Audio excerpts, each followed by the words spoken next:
राजधानी लखनऊ में स्थित जयप्रकाश अंतर्राष्ट्रीय केंद्र को अब एलडीए को सौंप दिया गया है।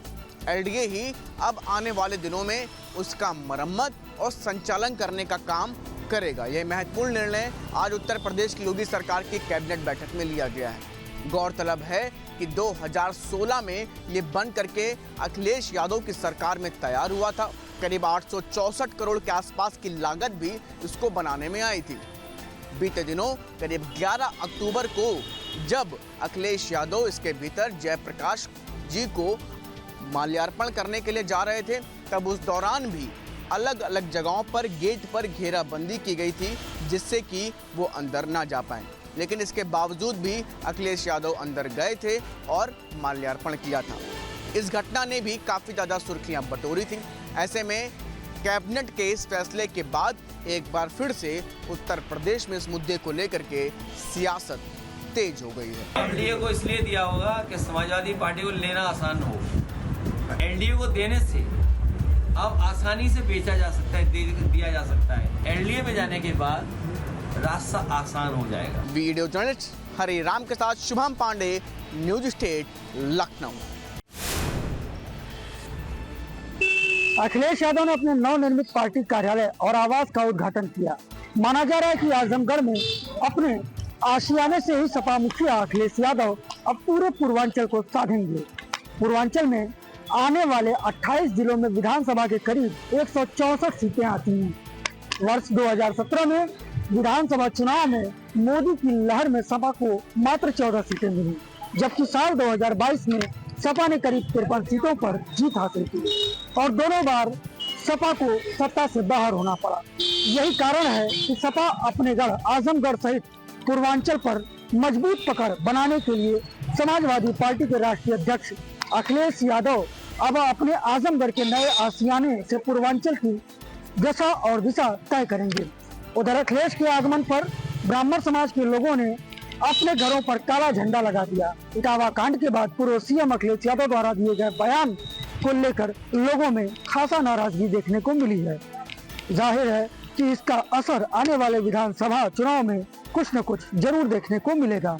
आजमगढ़ से राम सकल यादव के साथ रवि प्रकाश सिंह।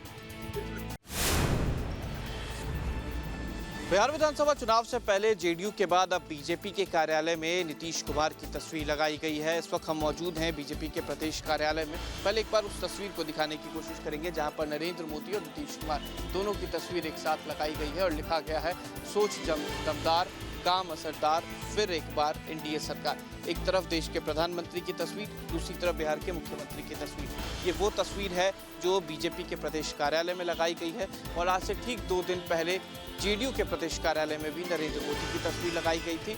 अब इन दोनों तस्वीर को लगाकर बीजेपी और जेडीयू ये बताने की कोशिश कर रही है कि एनडीए में सब कुछ ठीक है और दोनों चेहरे जो हैं वो एक साथ नजर आएंगे। देखिए, बिहार में इस साल विधानसभा के चुनाव होने हैं, महज 3 महीने का वक्त बचा हुआ है। उससे पहले तैयारियों में पूरी तरीके से बीजेपी और जेडीयू और खासतौर पर एनडीए जुट गई है। ये बीजेपी के प्रदेश कार्यालय की तस्वीरें हैं और प्रदेश कार्यालय में एक बड़ी सी जो पोस्टर है वो लगाई गई है जिसमें नीतीश कुमार और प्रधानमंत्री नरेंद्र मोदी की तस्वीर है और साफ शब्दों में लिखा गया है सोच दमदार, काम असरदार, फिर एक बार एनडीए सरकार। यानी इस बार चुनाव में नरेंद्र मोदी और नीतीश कुमार दोनों की तस्वीर के सहारे जो एनडीए है वो इस बार चुनाव जीतना चाहती है। वीडियो जर्नलिस्ट सत्येंद्र कुमार के साथ उत्कर्ष, पटना। आम आदमी की जेब पर एक बार फिर से बड़ा दबाव आने वाला है। वजह यह है कि अगर आप पीक आवर्स में ऑफिस जाते हैं या ऑफिस से घर आते हैं तो उस समय खासतौर पे अगर सुबह की बात करें 8 बजे से लेकर के 11 बजे तक और शाम को 4 बजे से लेकर के 7 बजे के बीच में अगर आप टैक्सी हायर करते हैं, कैब हायर करते हैं तो उसमें अब आपको दुगना किराया देना पड़ सकता है। इसका इम्पैक्ट कितना होगा? राजेंद्र जी हमारे साथ इस समय मौजूद हैं। राजेंद्र जी, आप तो ट्रांसपोर्ट में है लगातार, आप इस चीज़ को समझते हैं, कितना इम्पैक्ट पड़ेगा और क्या नियम कह रहे हैं? देखिए, इसके अंदर सीधा सीधा दुगना हो जाएगा। पहले लोगों को आदत डाल दी कि आप पब्लिक ट्रांसपोर्ट यूज़ कीजिए या अपनी गाड़ी मत लाइए और लोगों को इसकी आदत पड़ गई, लोग इसके अंदर जाने लग गए। लेकिन अब इसके ऊपर इन्होंने दुगना रेट कर दिया है क्योंकि पीक आवर्स के अंदर जितने भी सरकारी मुलाजिम हैं या बड़ी बड़ी कंपनियों में काम करते हैं वही लोग निकलते हैं अब उनके ऊपर एक इसका अलग से बोझ पड़ गया। अब आप तैयार रहिए, अगर आप पीक आवर्स में जो कैब बुक करते हैं तो कैब बुक करने के समय में अब आपको दुगनी कीमत देनी पड़ सकती है। यानी कि अगर मान लीजिए 10 किलोमीटर के 150 रुपये लगते हैं तो वहाँ पर 250 से 300 रुपये तक देने पड़ सकते हैं। वहीं अगर आप 20 किलोमीटर तक यात्रा करते हैं तो वहाँ पर आपको जो अभी 300 रुपये 250 रुपये आप देते थे उसकी जगह पे आपको 450 से 600 रुपये के बीच में देने पड़ सकते हैं। ये मैं इसलिए कह रहा हूँ क्योंकि जो हैचबैक कारें हैं उनके रेट अलग होते हैं, सेडान कार हैं उनके लिए अलग होते हैं। इसमें मिनी और इसके अलावा एसयूवी और सेडान कारों का रेट अलग अलग है, इसलिए इस हिसाब से रेट अलग अलग हो जाते हैं। वहीं दूसरी तरफ जो रैपिडो है या टू व्हीलर्स है उन पर भी इसका असर साफ तौर पर दिखाई देगा। एक्सीडेंट से जुड़े हुए मामले और साथ ही साथ इंश्योरेंस कंपनी को लेकर के सुप्रीम कोर्ट की अहम टिप्पणी सामने आई है।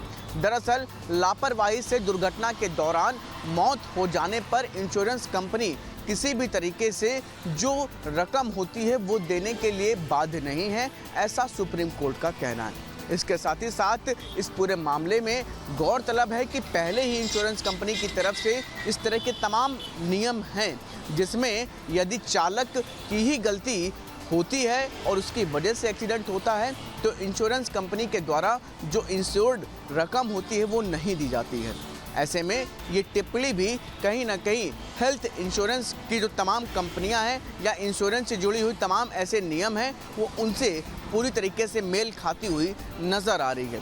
यही वजह है कि सुप्रीम कोर्ट की तरफ से भी इसे पूरी तरीके से इंश्योरेंस कंपनी के लिए साफ तौर पर कहा गया कि वो रकम देने के लिए बाध्य नहीं है। वीडियो जर्नलिस्ट हरिराम के साथ शुभम पांडे, न्यूज स्टेट, लखनऊ। अमरनाथ यात्रा की शुरुआत हो चुकी है। बाबा भोले के जयकारों के साथ पहले जत्थे ने बाबा बर्फानी के दर्शन किए और प्रातःकाल आरती में शामिल भी हुए।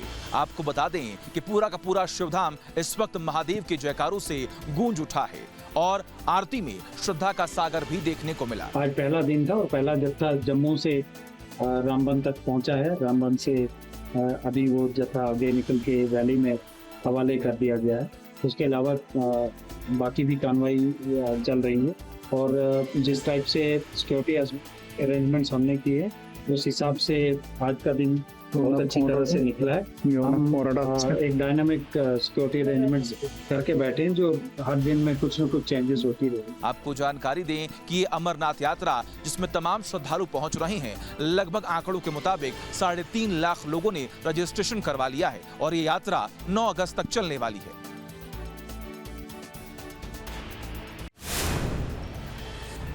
उत्तराखंड में पिछले कई दिनों से लगातार हो रही मूसलाधार बारिश के चलते कई स्थानों पर बड़ा नुकसान देखने को मिला है।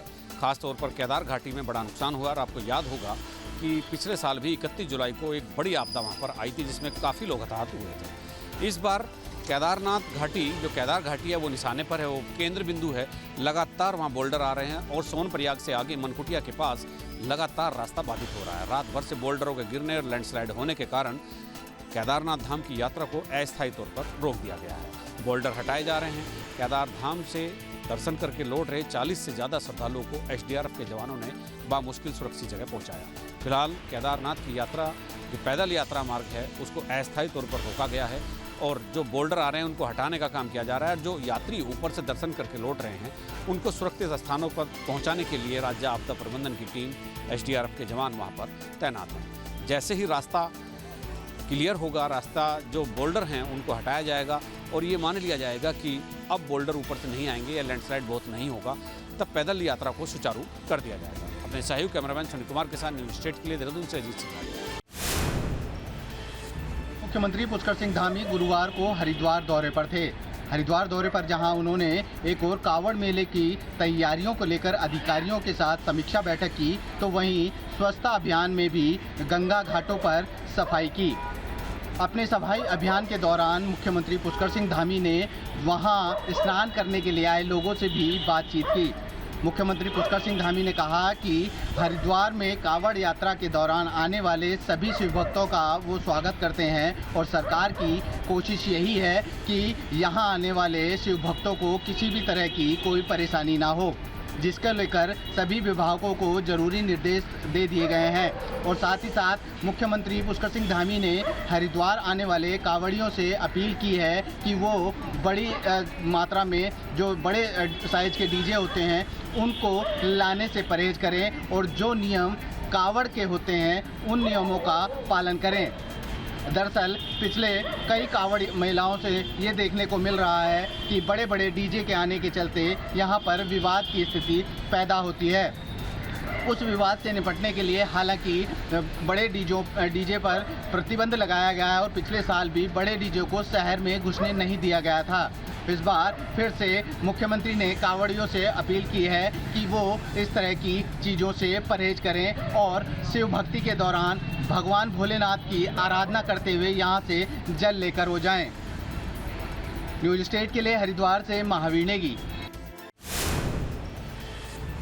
इलाहाबाद हाईकोर्ट ने संभल में 54 फीट ऊंचा ताजिया निकालने की मांग वाली याचिका को खारिज कर दिया है।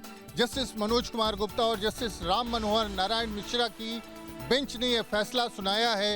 याचिकाकर्ता अल्ताफ हुसैन और अन्य लोगों ने कोर्ट में कोई लिखित दस्तावेज प्रस्तुत नहीं किया था। कोर्ट ने कहा कि केवल आशंका के आधार पर याचिका दायर की गई थी। खंडपीठ ने याचिकाकर्ताओं को सक्षम अधिकारी के समक्ष अनुमति के लिए आवेदन करने का निर्देश दिया है। संभल में आज अलम जुलूस निकाला जाएगा। 6 जुलाई को मुहर्रम जुलूस निकलेगा।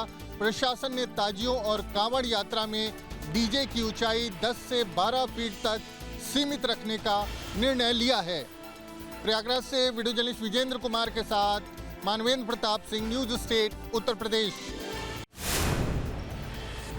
बहुचर्चित बेला दोहरे हत्याकांड में आज एमपी एमएलए कोर्ट ने बाहुबली पूर्व सांसद धनंजय सिंह सहित 4 को बरी कर दिया है। बता दें कि बीते 1 अप्रैल 2010 को जनपद के केराकत थाना क्षेत्र स्थित बेलाव घाट पर संजय निषाद और नंदलाल निषाद की गोली मारकर हत्या कर दी गई थी, जिसमें आशुतोष सिंह पुनीत और सुनीत को पुलिस ने आरोपी बनाया था और इस मामले की विवेचना के में बाहुबली पूर्व सांसद धनंजय सिंह का नाम प्रकाश में आया था। वहीं आज जब कोर्ट ने फैसला सुनाया जिसमें बाहुबली पूर्व सांसद धनंजय सिंह सहित 4 आरोपियों को बरी कर दिया गया, जिस पर उनका बयान आया कि कोर्ट के फैसले का मैं सम्मान करता हूं और कोर्ट ने सही फैसला सुनाया और सच की जीत हुई है। वीडियो जर्नलिस्ट सरस के साथ मैं दीपक सिंह, न्यूज स्टेट, जौनपुर।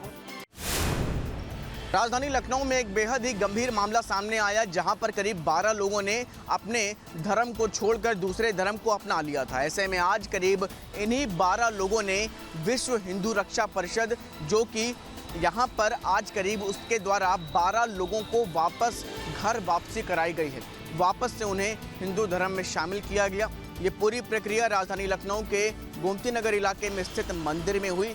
वहां पर हवन पूजन के बाद इन सभी लोगों को वापस से हिंदू धर्म अपनाया गया और इसके साथ ही साथ माथे पर त्रिपुंड लगाकर लाल रंग के भगवे झंडों के साथ ये पूरी प्रक्रिया राजधानी लखनऊ में आज विश्व हिंदू रक्षा परिषद की तरफ से करवाई गई। हमें कई दिनों से शिकायत आ रही थी कि देश भर में 6000 लोगों को धर्मांतरण कराने वाला जो हिंदू, और कैसे हिंदू जाते थे जिनको बहुत गरीब थे।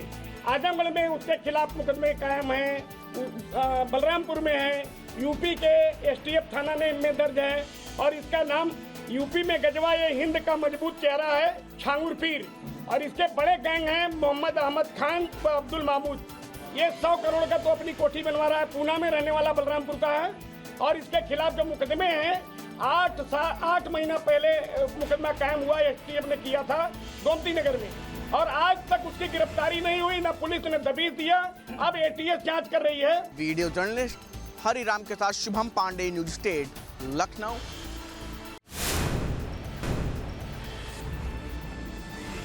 दिल्ली सहित देश के तमाम ऐसे शहर हैं जहां पर प्रदूषण का स्तर एक समय पर बहुत ज़्यादा हो जाता है।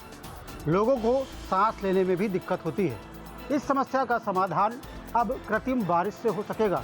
काफ़ी लंबे समय से आईआईटी कानपुर द्वारा दिल्ली में कृत्रिम बारिश कराए जाने की बात कही जा रही थी, लेकिन अब आईआईटी कानपुर अगस्त के महीने में दिल्ली में कृत्रिम बारिश कराने जा रहा है, जिसके लिए पहले क्लाउड सीडिंग की जाएगी और इसके बाद बादल वहां पर जमकर बरसेंगे। पहले ये बारिश जुलाई के महीने में कराई जानी थी, लेकिन जुलाई के महीने में मानसूनी बारिश होने की वजह से इसे 1 महीने आगे बढ़ा दिया गया है। IIT कानपुर का यह प्रयोग अगर दिल्ली में सफल रहता है तो तमाम दूसरे राज्यों में भी इस तरीके से कृत्रिम बारिश कराई जा सकेगी, जिसके लिए IIT कानपुर पूरी तरीके से तैयार है। विमान का परीक्षण कर लिया गया है, साथ ही साथ बादलों में सीडिंग करके भी देखा जा चुका है। वीडियो जनता से श्याम तिवारी, न्यूज स्टेट कानपुर।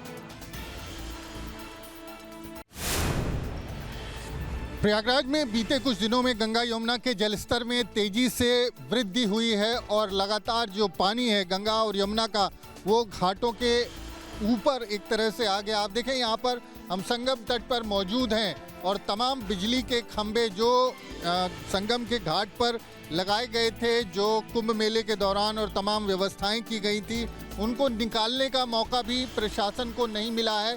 सैकड़ों की संख्या में बिजली के खंभे पानी में डूब चुके हैं। हालांकि लाइन जो है उसको डिस्कनेक्ट कर दिया गया है और जो घाट तक जाने का रास्ता था वो पूरी तरह से पानी में डूब चुका है और ये जो खंभे हैं वो पानी के अंदर दिखाई दे रहे हैं। और इसी तरह से तमाम जो तीर्थ पुरोहित हैं, घाटिये हैं, उनको अपना सामान समेट करके पीछे आना पड़ा है। और जिस तरह से लगातार उत्तराखंड की बात करें तो उत्तराखंड से गंगा के ज़रिए यहाँ पर पानी पहुँच रहा है। इसके अलावा अगर हम यमुना नदी की बात करें तो केन बेतवा जैसी जो यमुना की सहायक नदियाँ हैं वो मध्य प्रदेश में भारी बारिश होने के चलते उनके ज़रिए यहाँ पर पानी आ रहा है और लगातार जल स्तर में वृद्धि हो रही है। तमाम जो बाढ़ चौकियाँ हैं उनको अलर्ट किया गया है और लोगों से भी जो नदियों के किनारे रहते हैं उनसे सावधानी रखने की अपील की गई है। और यही स्थिति अगर आने वाले कुछ और दिन रही तो कुछ निचले इलाकों में पानी भर सकता है। तो इस तरह से जल स्तर बढ़ा है। आने वाले 2-3 दिनों में पानी और बढ़ने की आशंका है और कुछ निचले इलाकों में पानी, कुछ निचले मोहल्लों में पानी पहुंच सकता है। इस लिहाज से प्रशासन ने अपनी सारी तैयारियां पूरी करने का दावा किया है। प्रयागराज से वीडियो जर्नलिस्ट विजेंद्र कुमार के साथ मानवेंद्र प्रताप सिंह, न्यूज़ स्टेट, उत्तर प्रदेश। राजधानी दिल्ली में यमुना एक बार फिर खतरे के निशान के पास जो है वो बहती हुई नजर आ रही है। यमुना का जल स्तर लगातार बढ़ते हुए नजर आ रहा है। जिस तरीके से हिमाचल और उत्तराखंड में भारी बारिश हम देख रहे हैं, उसके बाद हथिनीकुंड बैराज से लगातार पानी जो है वो दिल्ली की तरफ छोड़ा जा रहा है। इस समय अगर हम बात करें तो 203 मीटर जो है यमुना का जल स्तर दिल्ली में पहुंच चुका है। खतरे का लेवल जो माना जाता है, जब वार्निंग चेतावनी जारी की जाती है दिल्ली सरकार की तरफ से, तो वो 204 मीटर है, यानी लगभग 1 मीटर कम है खतरे के निशान के। और 205 मीटर जब कहते हैं कि जब बाढ़ का स्तर जो है वो दिल्ली में पहुंच जाता है, यानी निचले इलाकों में बाढ़ जो है वो पहुंच सकती है। तो लगभग अभी अगर हम बात करें तो 2 मीटर करीब जो है वो बचा हुआ है और लगभग 20,000 क्यूसेक पानी जो है वो लगातार हथिनीकुंड बैराज से छोड़ा जा रहा है, जिसके चलते आने वाले दिनों में खासकर जो निचले इलाके हैं दिल्ली के, उनमें बाढ़ की स्थिति जो है वो देखने को मिल सकती है। जैसे कि यमुना बाजार जो सबसे करीब जो इलाका है, जो यमुना के एकदम किनारे बसा हुआ इलाका है, उनमें बाढ़ का खतरा जो है वो देखने को मिल सकता है। आप तस्वीरें देख सकते हैं कि किस तरीके से यमुना का जलस्तर जो है वो लगातार आपको अधिक नज़र आ रहा होगा। पानी जो है वो लगातार तेज़ी से दिल्ली की तरफ जो है वो पहुंचते हुए नज़र आ रहा है। और इस वक्त तस्वीरें भी यही बयां कर रही हैं कि आने वाले दिनों में जिस तरीके से मौसम विभाग की तरफ से एडवाइजरी हिमाचल और उत्तराखंड के लिए दी जा रही है, तो ऐसे में पानी जो है वो लगातार बढ़ सकता है, यमुना का जल स्तर बढ़ सकता है। उसके बाद हथिनीकुंड बैराज से पानी जो है वो दिल्ली की तरफ छोड़ा जा सकता है। मौसम विभाग की माने तो अभी हिमाचल प्रदेश और उत्तराखंड में लगातार बारिश का अलर्ट है। वहीं दिल्ली में भी मानसून पहुंच चुका है, तो आने वाले दिनों में दिल्ली में भी बारिश जो है वो हो सकती है। तो ऐसे में यमुना का जल स्तर जो है एक बार फिर बढ़ते हुए नजर आ रहा है। वीडियो जर्नलिस्ट सुधीर शर्मा के साथ हरीश झा, दिल्ली। जहाँ भक्ति है हर शब्द में, कथाओं में छिपे हैं दिव्य रहस्य और ज्योतिष देता है जीवन को दिशा। धर्म से जुड़ी हर बातों को जानने के लिए हमारे चैनल स्तुति को सब्सक्राइब करें। चैनल पर जाने के लिए इस लिंक पर क्लिक करें।